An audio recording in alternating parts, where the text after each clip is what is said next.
Nelson Díaz-Balar by the border in Colombia, where they're complaining of Maduro and his people, how they in Venezuela have tried to stop the invasion of false humanitarian aid.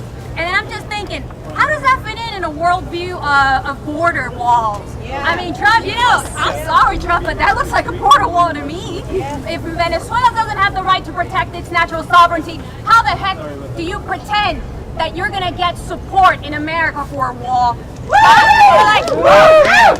current administration does not respect other countries when they try to live by his own rules. Why can't Venezuela be nationalist, huh? I say America first. Why can't Cuba be nationalist? Because they're also saying, everybody in the opposition is saying, Venezuela and Cuba, it's all the same thing. Let's get rid of that dictatorship.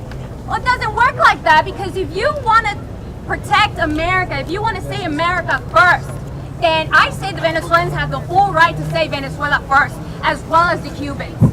Because you can't continue to play around with us like that. We've got the internet, we're woke, or whatever you want to call it. We have an idea of what it is. You can't just sell World War II propaganda no more like that, like we're just a bunch of ignorant rodents. I don't think so. So yeah, I'm just curious, why do we have to continue to waste millions of dollars? Why do we have to send our sons and daughters as an American public? Why do we have to continue to invade? Because yeah, there are different definitions of invasions and all that. Currently right now, Iraq is an invasion, although I can add a couple of more countries to that list. But all right, let's just take your standard definition of invasion. How did Iraq turn out? Was that a real success? That was an ultimate failure. Every time the United States tries to do the same tired policy of regime change, we get the same results. That's Einstein's definition of being crazy, being stupid. I say, let's try to save our own resources. Let's try to live up to our image of greatness. You want to make America great? How about actually drying up the swamp? How about actually going against the establishment rules? Because I don't want my taxpayer dollars wasted on that. I don't want my brothers, all American citizens, to be sent into a war that does not represent us. It represents corporate interests. That's right. They tell us, they're constantly bragging about Wall Street. If I complain about the failing infrastructure, if I complain of how millions of people are dying because of drug overdose, what's happening to my generation? What's up, millennials? I mean, we were told that we were going to have this grand future that we get to decide. Well, apparently our force of decision isn't all that strong. Not if you don't have a briefcase full of money to send to Wall Street. So I'm just thinking, if they keep bragging about how Wall Street is doing so well, economically speaking, why would they continue that sentence and finish the idea? Because just because Wall Street is doing good, temporary, we don't know what's going to happen tomorrow. Just because Wall Street is doing good doesn't mean that we're doing good. Because guess what? We're not Wall Street. All those things that you criticize Trump, whatever happened to no regime change? Wasn't he during his campaign promises saying, don't vote for Hillary Clinton, I'm going to be different, and then he just flip-flops on everything because he says because he has a short memory span, he assumes that we do as well. But no, I remember those campaign promises, and you broke our heart because some of us aren't here as foreign agents, because every time you raise your voice, every time you're a rebel in this country, you get a bunch of mercenaries, a bunch of people that do not know the meaning of being American. They don't understand the real definition of what it was to be a rebel in the founding fathers era.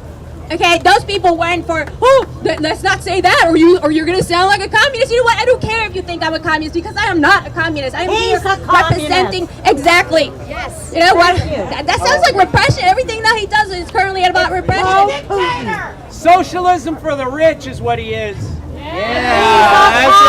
to sum it up, yes, I am proudly here saying this is just like the war in Vietnam. This is just like the intervention in Iraq. We were here. We were on the right side of history, and these are the things. If they dare to invade Venezuela, if they dare to invade Cuba, if they do all that Trump promised us that he wouldn't do, guess what? They're going to continue to sink this ship, because I care about this country, and I don't want them to sink it, because this is not what we are. We are better than that. You want to send packages of toothpaste and shaving blades? across the country. I love the USA. The USA can do a lot of good things in these countries when there's natural disaster. But guess what? Marco Rubio can't stand next to our USA. Marco Rubio represents a political faction, whereas the USA is representing us. We can't let them go out into the world representing us when they're giving us such a bad name. That's right. Yeah. As a Jew, I want to remind you, President Trump, that I will not stand by while innocent human beings are denied the rights to a better life. That's right. The Jewish people have lived through this before. We have seen history be lived out. In the 1930s in Germany, millions of Jews, after a supposed state of emergency, were denied their rights, eventually put into ghettos, concentration camps, and millions of Jews and other innocents from across Europe were killed and burned in gas chambers. And I will not stand idly by here in the United States and let that happen again. I believe that we are above all of that, and I believe all of you want to show the president today that we are above that as well. Right now. So I know that we have a lot of other people speaking today, but I want to conclude with a little bit of a Jewish teaching, so just bear with me for a moment here. The great Jewish scholars have... Thank you. The great Jewish scholars have taught that when God created the first human being, Adam, he created him from dust from all four corners of the world. The ancient rabbis have asked why this happened, and in their enduring wisdom, they have taught us that this was so that if Adam were to go to any corner of the world, the earth and its inhabitants could not deny him entry, because in the end, his very essence was composed of parts from all over the world. We are all human beings. No human being is illegal. That just doesn't make sense. And for me, we are all humans. We all deserve the same chances. And with that, I want to again thank all of you for being out here today in the blistering heat to show the president that we will not stand by and allow this to happen. So thank you all very much. No walls from Palestine to Mexico!